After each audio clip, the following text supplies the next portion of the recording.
사람이 세상에 태어나고 또 성장을 해 나가면서 또 공부도 하고 결혼도 하고 가정을 이루고 죽고 사는 모든 문제를 가장 정확하고 완벽하게 알려주는 것이 있습니다. 그것이 바로 하나님의 말씀인 성경입니다. 때로는 우리가 살다 보면 길을 잃어버릴 때가 있고 어디로 가야 할지 모를 때가 있습니다. 답답할 때가 있고, 그때 다른 데 시선을 두지 마시고 하나님의 말씀으로 나가시기를 바랍니다. 하나님의 말씀 속에서 우리는 길을 보게 될 것이고, 하나님께서 말씀하시는 그 음성을 들을 때 우리 삶을 통해서 역사하시는 하나님을 만나게 될 것입니다. 그래서 하나님께서는 이 성경을 통해서 우리의 길을 보여주시겠다 그렇게 말씀하시고, 이 말씀을 통해서 우리의 인생을 더욱더 복되게 하실 것을 말씀하고 있습니다. 그런데 그 성경 중에서 구원에 관해서 가장 잘 설명하고 있는 책이 있습니다. 그것이 바로 우리가 오늘 보았던 로마서입니다. 로마서는 사도 바울이 로마로 보내는, 로마 성도들에게 보내는 편지의 형태로 기록되어졌습니다. 이 로마서는 가장 논리적으로 사람들에게 복음을 잘 설명하고 있고 구원의 길을 잘 보여주고 있습니다. 그래서 모든 사람들은 이 로마서를 통해서 하나님의 놀라운 역사를, 또 구원의 은총을 누리게 되는 것입니다. 저와 여러분들이 이 말씀을 통해서 그 구원의 하나님을 만나게 되고 또 하나님의 역사를 우리 삶 가운데서 경험하게 되기를 축원합니다. 이 말씀이 때로는 무슨 능력이 있는지, 이 말씀이 읽어서 무슨 효과가 있는지 사람들은 궁금해합니다. 한번 읽어보십시오. 기적이 일어납니다. 제가 아이들 가르칠 때 이 최소한 일주일에 한 번씩 이 로마서를 쓰게 했습니다. 근데 아이들은 굉장히 괴로워하거든요. 이거 학교 다니기도 힘든데 이 로마서 이걸 16장까지 있으니까 쓰는 게 쉽지 않습니다. 그런데 그걸 괴로워하면서 쓰다 보니까 놀라운 기적을 체험하게 됩니다. 하나님께서 그의 삶 가운데 지혜와 능력을 도와해 주시고, 학교 공부뿐만 아니라 교우 관계나 모든 것이 다 하나님의 역사를 경험하면서 그들이 오히려 간증합니다. 성경을 쓰다 보니 하나님의 그 구원의 은총을 내가 경험하게 되었다고. 그래서 저와 여러분들이 이 로마서를 통해서 하나님께서 역사하시는 그 구원의 은혜를 더욱더 분명하게 보게 되기를 소망합니다. 그래서 이 로마서 1장에서는 이 땅의 모든 사람들에게 선포합니다. 이 땅의 모든 사람들은 죄를 범하였습니다. 어떤 사람들은 나는 착하게 살았습니다 라고 이야기하는 사람도 있습니다. 그런데 이 로마서를 통해서 아무리 착하고 아무리 좋은 행동을 한다 할지라도 그가 스스로 자기 속에 있는 그 죄에, 그리고 저 악한 마음을 없이 할 수 없다 그렇게 이야기합니다. 그러면서 모든 사람들이 죄를 범했다라고 선언하고 있습니다. 그러면서 왜 나는 복음을 듣지 못하고 나는 예수를 알지 못했는데 왜 내가 죄인입니까? 라고 반문하는 사람들이 있었습니다. 그들에게 이야기하죠. 하나님께서는 세상 모든 사람들에게 동일하게 하나님을 알 수 있도록 계시하셨다라고 말씀하십니다. 그래서 교회를 다니는 사람뿐만 아니라 교회를 다니지 않고 복음을 들어보지 못한 사람들까지도 다 하나님의 심판의 대상이 된다라고 이야기합니다. 왜냐하면 하나님께서는 이 우주 만물을 통해서 더듬어서라도 하나님을 발견하게 하셨다고 말씀하시거든요. 그래서 어떤 분들은 그렇게 이야기합니다. 지나가다가 풀 한 포기를 보면서 그곳에서 창조의 신비를 발견했습니다. 그 아름다운 꽃 한 송이를 보면서 하나님을 만났습니다라고 고백하는 사람도 있는 것이죠. 하나님께서는 그래서 이 땅의 모든 사람들이 하나님을 알고 하나님 앞에 예배자로서 살아가도록 하신 것입니다. 그러므로 하나님 앞에 예배자로 살지 못하는 모든 사람들이 죄인이라고 선포하고 있는 것입니다. 그리고 2장에서는 또 나는 선택받은 백성이고 하나님의 말씀을 받은 자다 그렇게 이야기하면서 자기 스스로가 나는 구원받은 하나님의 백성이라고 이야기하는 유대인들이 있었습니다. 예수님께서 그 유대인들을 이야기합니다. 회칠한 무덤과 같고 거짓말하는 자들이다 그렇게 이야기하죠. 스스로 양심을 속이는 자들이다. 하나님을 안다고 하면서도, 하나님을 믿는다고 하면서도 스스로를 속이고 거짓되게 행동하는 너희들이 가장 큰 죄인이라고 이 로마서 2장에서는 그들을 고발하고 있는 것입니다. 오늘 우리도 예수 믿는다고 말하면서도 하나님의 말씀에 순종하지 않고 예배 자리로 나가지 못하는 우리의 모습이 있을 수도 있습니다. 그럼에도 불구하고 나는 교회 다니니까 괜찮을 거야. 교회 다니는 것이 구원을 증명하는 것이 아닙니다. 오늘 예수 그리스도로 말미암아 구원받은 자가 하나님의 백성이 되는 것이고 천국의 기업을 잇게 될 것이다. 그렇게 하나님께서는 말씀하고 있는 것입니다. 그래서 로마서 3장에 들어오면서 이 땅의 모든 사람들은 다 죄인입니다. 하나님의 은혜가 아니고서는 구원받을 수 없습니다라고 단언하고 있습니다. 로마서 3장 23절에 이렇게 이야기합니다. 모든 사람이 죄를 범하였음에 하나님의 영광에 이르지 못하더니, 이 땅의 모든 백성들이 죄를 범했습니다. 그러므로 아무리 노력해도 아무리 열심히 살아도 그 하나님의 영광에 이를 수가 없는 것이죠.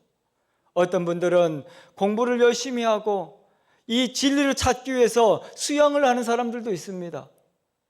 아무리 산에 가서 돌을 닦아도 죄 사함을 받지 못하면 구원받을 수 없는 것입니다. 그래서 하나님께서는 24절에 그렇게 말씀합니다.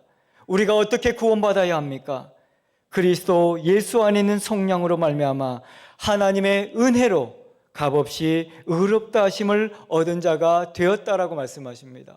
우리 스스로는 조그만 그 죄도 없이 할 수가 없고 하나님 앞으로 더 가까이 나갈 수가 없었는데 예수 그리스도께서 이 땅에 오심으로 십자가에서 대신 죽으심으로 우리의 모든 인류의 죄를 대신하여 속량하셨다, 대가를 지불하셨다라고 말씀하십니다.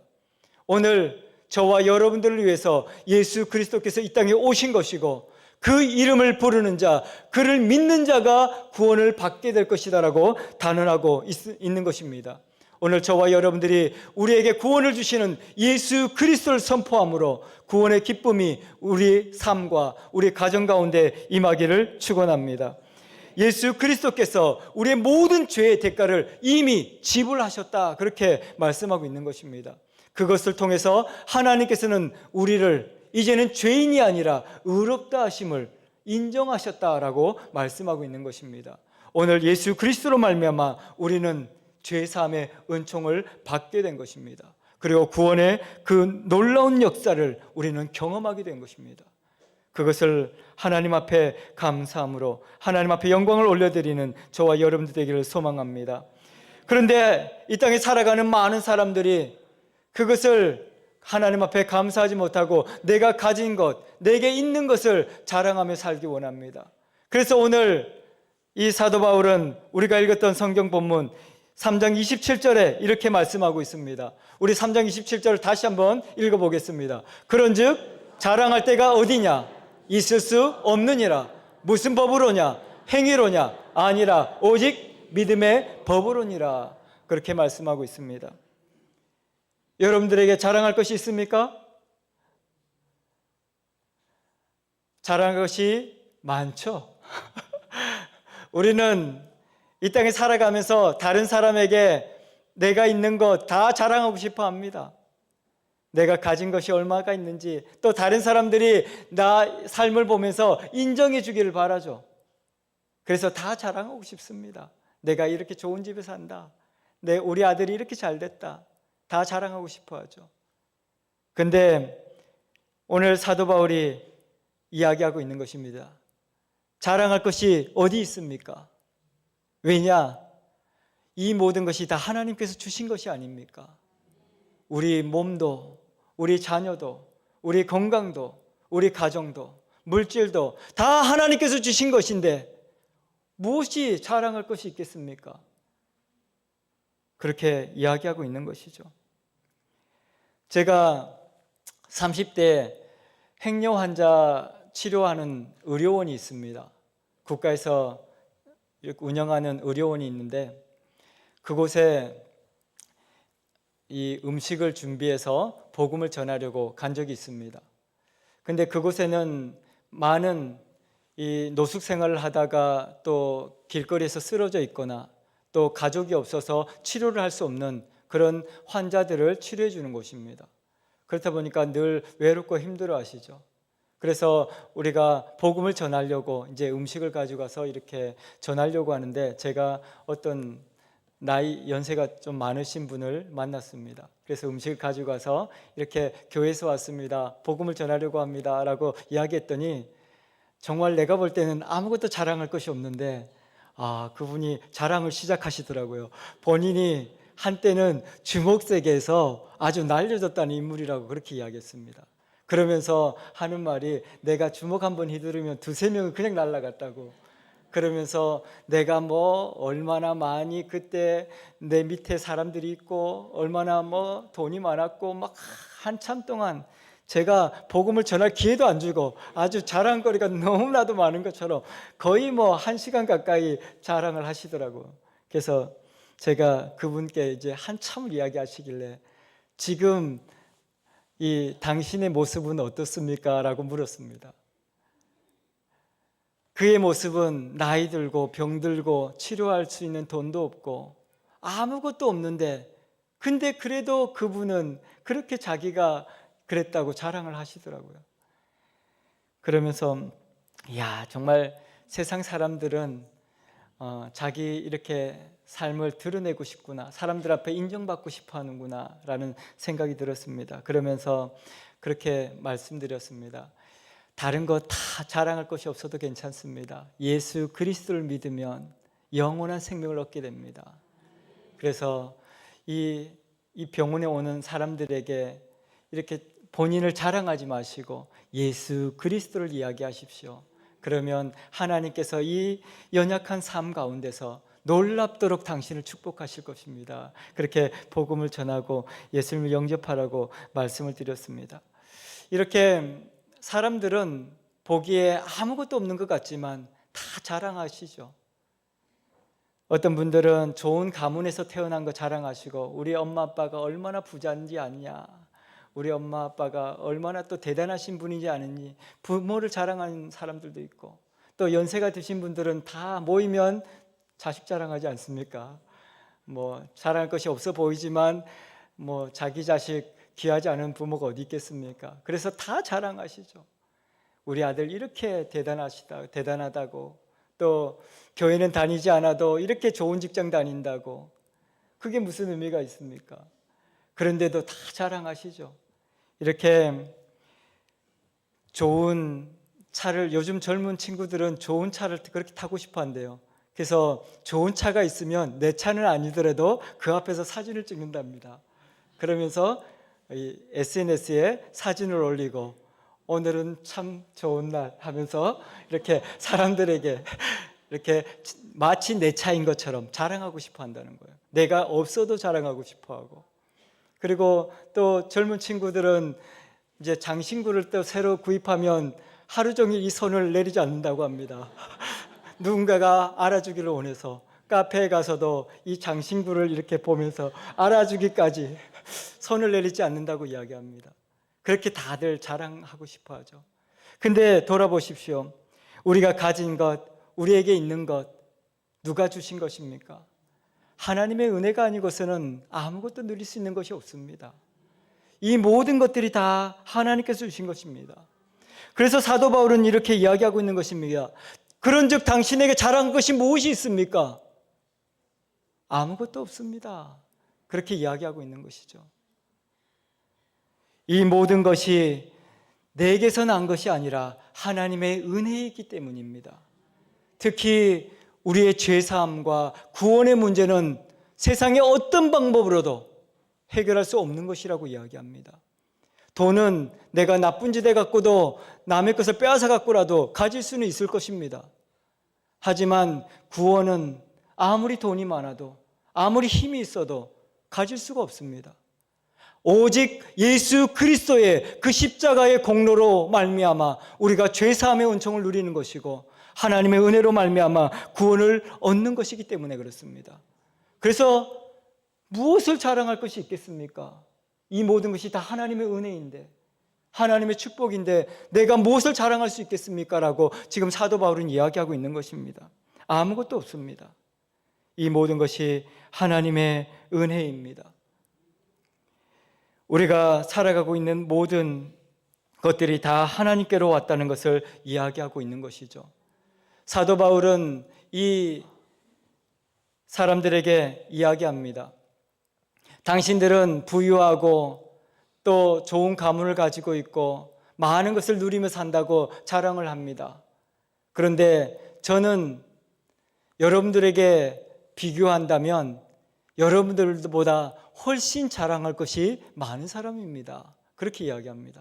그래서 빌립보서 3장 4절에 보면 나도 육체를 신뢰할 만한다면 만일 누구든지 다른 이가 육체를 신뢰할 것이 있는 줄로 생각하면 나는 더욱 그러한 사람이다. 그러면서 그 밑에 3장 5절부터 이렇게 이야기합니다. 나는 8일 만에 할례를 받고 이스라엘 족속 중에서는 베냐민 지파고 히브리인 중에 히브리인이고 율법으로는 바리새인이고 열심으로는 교회를 박해하고 율법으로는 흠이 없는 완벽한 사람이다.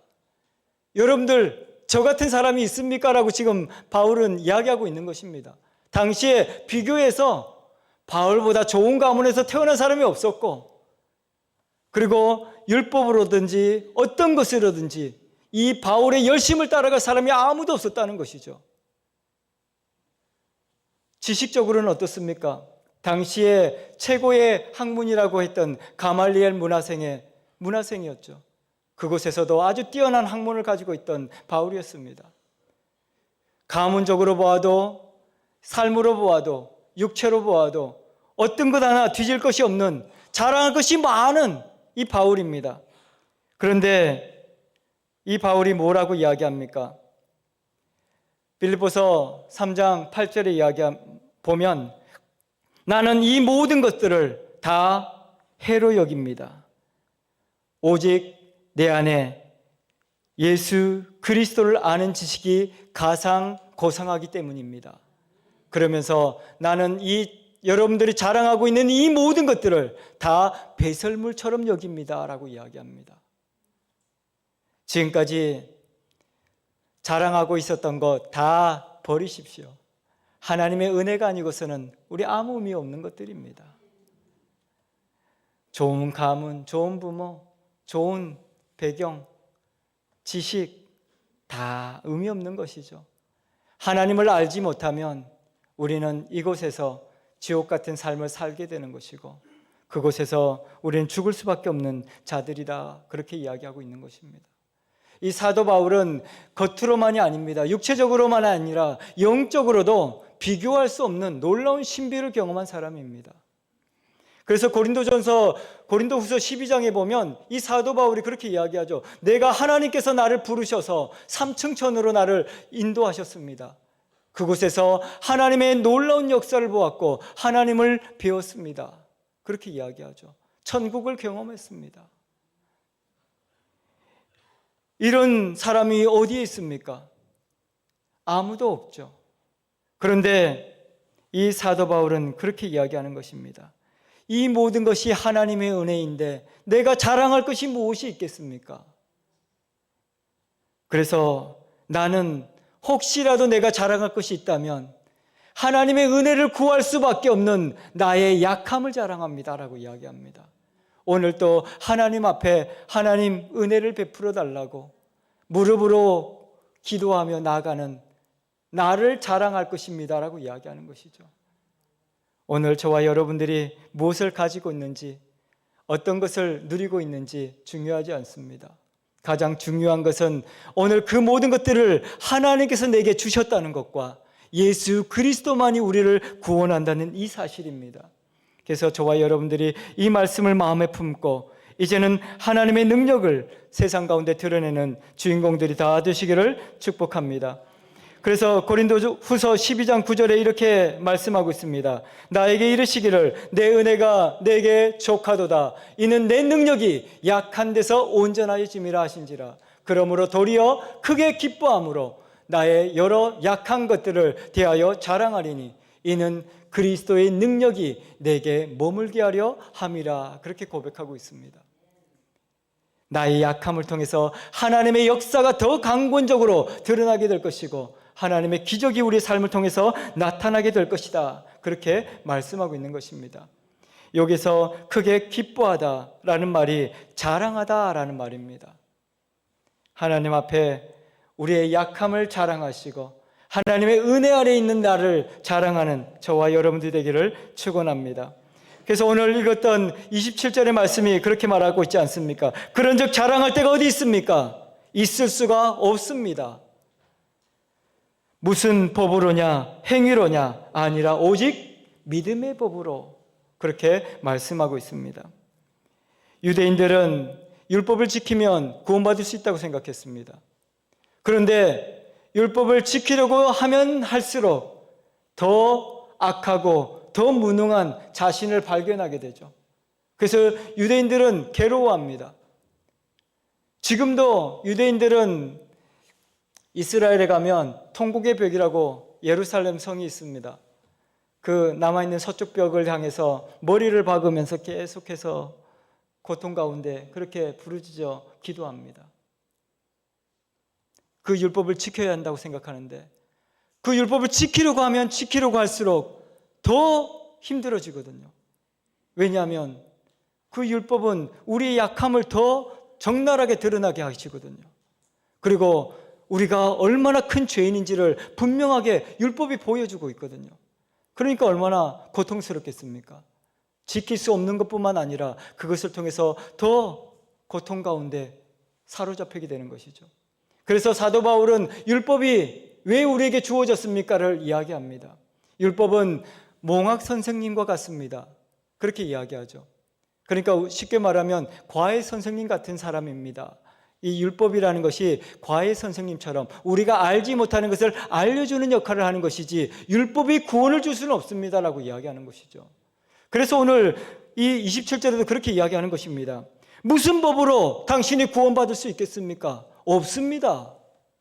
당신이 만약에 어떤 법을 지켜서 구원을 받는다면 자랑할 것이 있겠죠. 하지만 없습니다라고 이야기하는 것이죠. 그 법을 지킬 수도 없을 뿐만 아니라 그 법을 통해서 더 우리는 고통을 받게 될 것이기 때문에 그렇습니다.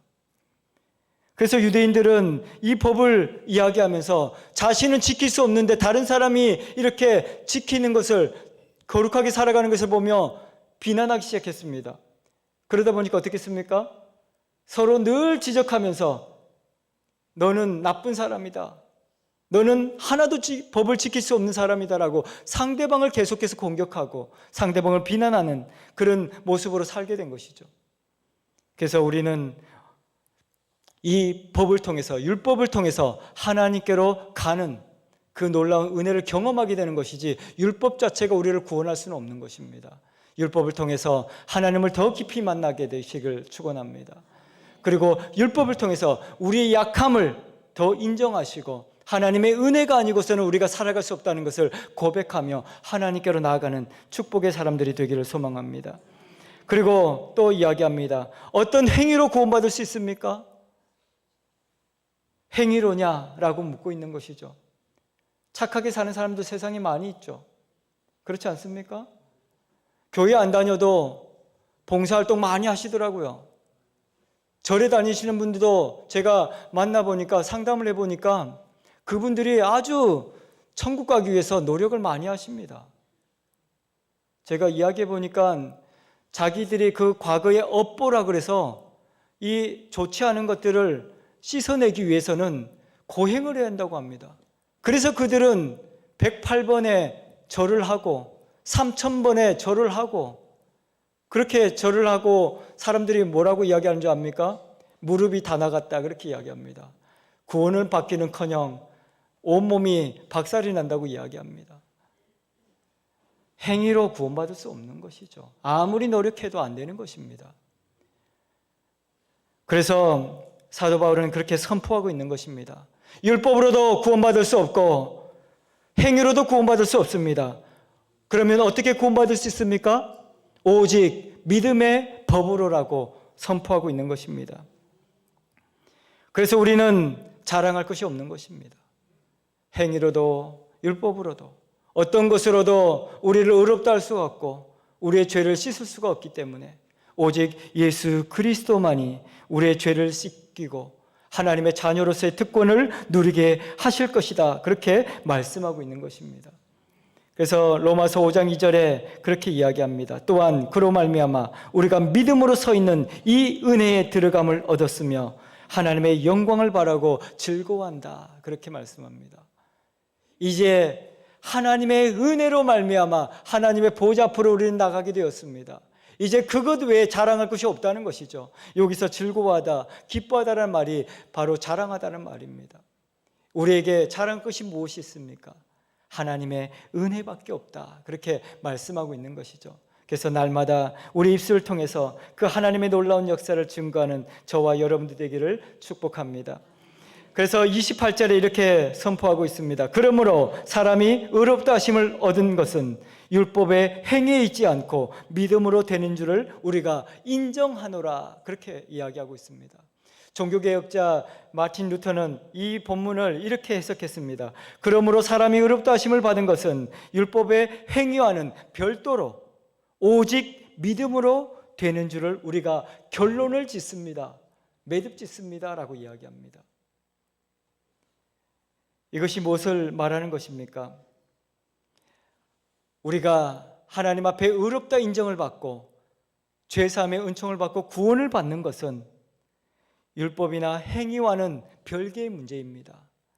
그리고 이 믿음이라고 하는 것 또한 하나님께서 믿음을 통해서 하나님께 나아가는 통로이지 우리의 믿음이 우리를 구원하는 것은 아닙니다라고 이야기하는 것이죠. 그래서 믿음의 법이라는 것은 오직 믿음으로 의롭다 함을 인정받는 것을 이야기하고 있는 것입니다. 이렇게 우리는 믿음이라는 것을 때로는 잘못 이해할 때가 있습니다. 우리가 입술로 나는 예수 믿습니다 그렇게 말하는 것만으로 우리는 우리의 믿음이 완성됐다고 생각하시는 분들이 있습니다. 그래서 이 사도 바울이 오직 믿음으로라고 이야기하니까 오직 믿음의 법이 무엇인지를 잘못 이해하는 사람들은 그냥 교회만 다니면 되지라고 생각하시는 분들이 있습니다. 교회만 다닌다고 교회를 수십 년 다녔다고 해서 출석부에 도장 찍어가지고 다 찍었으니까 구원받는다 그렇게 말하지 않습니다. 이것은 하나님의 은혜라는 것을 강력하게 이야기하고 있는 것입니다. 그래서 사실은 28절의 본문에는 오직 믿음이라는 그 본문이 없습니다. 그런데도 이 마틴 루터는 27절에 있는 오직 믿음의 법이라는 것을 28절에 적용해서 그렇게 설명하고 있는 것입니다. 이 땅에 이 구원의 역사는 오직 믿음의 법으로만 가능한 것입니다 라고 이야기하고 있는 것이죠. 그래서 이 믿음을 통해서 하나님의 역사가 일어나는 것이다 라고 우리에게 설명하고 있는 것입니다. 그래서 결국은 우리가 예수 그리스도 안에서 완전하여지고 우리의 부족함들이 하나님의 은혜로 말미암아 회복되어지고 하나님의 역사가 우리의 삶을 통해서 드러나게 된다라고 우리에게 선포하고 있는 것입니다.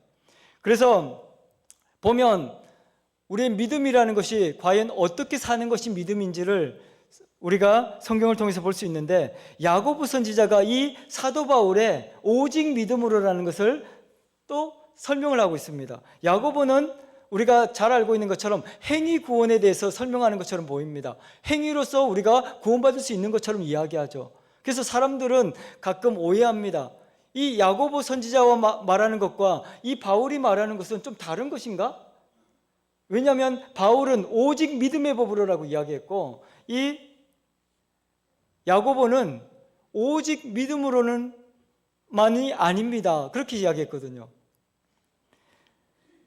야고보서 2장 24절에 이렇게 이야기합니다. 이로 보건대 사람이 행함으로 의롭다 하심을 받고 믿음으로만은 아니다 그렇게 이야기합니다.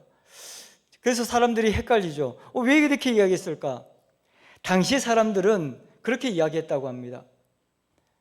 믿음으로 입으로만 나는 하나님을 믿는 사람입니다. 나는 예수님을 믿는 사람입니다. 그렇게 이야기하면서 하나님께서 말씀하신 믿음의 본질은 잊어버렸다는 것이죠. 믿음의 본질이 무엇입니까? 믿음이라는 것은 하나님의 말씀을 온전히 수용하는 것을 이야기합니다. 그래서 야고보 선지자는 그 말을 하기 이전에 2장 14절에 이렇게 이야기합니다. 내 형제들아, 만일 사람이 믿음이 있노라 하고 행함이 없으면 무슨 유익이 있겠습니까? 그 믿음이 능히 자기를 구원하겠습니까? 그렇게 반문합니다. 왜냐하면 15절 16절에 보면 그가 그 이유를 설명하고 있습니다. 만일 형제가 자매가 헐벗고 일용할 양식이 없는데 그 배고픈 사람들에게 배부르게 하십시오, 따뜻한 옷을 입으십시오, 그렇게 말만 하는 것이 믿음입니까? 라고 지금 반문하고 있는 것이죠. 여러분들의 믿음은 어떻습니까? 우리만 그냥 주일날 교회 올 때 예쁜 옷 입고 얼굴 화장하고 가난하고 불쌍하고 배고픈 사람들 보면 야, 너도 교회 다녀라, 그러면 하나님께서 너 축복해 주실 것이다, 그렇게 말하고 다니지는 않습니까? 이 야고보가 말하는 믿음은 배고픈 사람들에게 내 빵 한 조각을 나눠주는 것이 믿음이다라고 지금 설명하고 있는 것입니다. 우리가 믿는다고 한다면 그곳에는 당연히 하나님의 역사가 나타나야 하지 않습니까? 라는 질문입니다. 우리가 잘못 이해하면 행위로 구원을 받는 것처럼 느껴지지만 믿음은 행위를 동반한다는 것을 야고보는 주장하고 있는 것입니다. 그래서 우리는 배고픈 사람들에게 빵을 나눠주는 것입니다. 그래서 우리가 산불 피해를 입고 다른 사람이 수재를 당하고 어려움을 당하면 우리도 그를 위해서 헌금을 하는 것이고 그를 도와주는 것입니다. 이것이 믿음이기 때문에 그렇습니다. 그래서 오늘 이 야고보가 말하는 믿음과 이 행위와 바울이 말하는 오직 믿음의 법은 동일한 것입니다. 이 오직 믿음의 법은 행위를 동반하고 그것을 통해서 하나님의 역사가 드러나게 된다라고 이야기하고 있는 것이죠. 그래서 믿음의 법을 4가지로 정의하면 이렇습니다. 첫 번째가 하나님을 전적으로 신뢰하는 것이 믿음이다. 그리고 내 삶을 하나님께 온전히 맡기는 것이 믿음이다. 하나님의 말씀에 온전히 순종하는 것이 믿음이다. 그리고 내 생각과 내 경험을 내려놓는 것이 믿음이다. 그렇게 4가지로 요약할 수 있는 것입니다. 저와 여러분들이 입술로만이 아니라 삶으로 그 믿음을 표현하고 하나님의 역사를 드러내는 저와 여러분들 되기를 소망합니다. 하나님께서는 이것을 믿음이라고 이야기했습니다. 이제는 내 생각대로 내 고집대로가 아니라 하나님의 말씀에 의지해서 나아가고 하나님의 그 말씀에 의지해서 가난하고 배고픈 사람들에게 빵을 나눠주고 입을 옷을 나눠주는 저와 여러분들 되기를 소망합니다. 그곳에서 역사가 일어나는 것입니다. 그래서 오늘 저와 여러분들이 오직 믿음의 법이라는 것은 이 하나님 앞에 온전히 내 삶을 드림으로써 역사되어지는 그 기쁨과 구원의 은총이라고 우리에게 말하고 있는 것입니다. 오늘 저와 여러분들이 믿음의 법으로 주시는 그 구원의 기쁨을 누리시는 저와 여러분들 되기를 간절히 축원합니다. 기도하겠습니다. 죄인을 찾아오셔서 십자가에서 피 흘려 죽으심으로 죄의 값을 지불하신 하나님 아버지의 사랑에 무한 감사를 드립니다. 예수님을 믿는다고 하면서도 내게 있는 것이 내 것인 것처럼 자랑하고 교만하며 형제를 미워하고 시기하고 원망했던 나의 모습을 회개합니다. 저희를 불쌍히 여겨주시고 내게 있는 모든 것이 하나님의 은혜임을 고백하며 서로 위로하고 사랑하는 삶을 살게 하여 주옵소서. 오직 믿음의 법으로 구원을 이루게 하시고 삶의 현장이 하나님의 나라가 되게 하여 주옵소서. 대한민국을 축복하여 주시고 21대 대통령 선거를 통해서 정치와 경제가 회복되어지고 국민들의 마음이 하나 되게 하여 주옵소서. 민족 복음화를 위해 추수할 일꾼들을 보내주시고 열방에 복음을 전하는 교회로 쓰임받게 하여 주옵소서. 예수 그리스도 이름으로 기도하옵나이다. 아멘.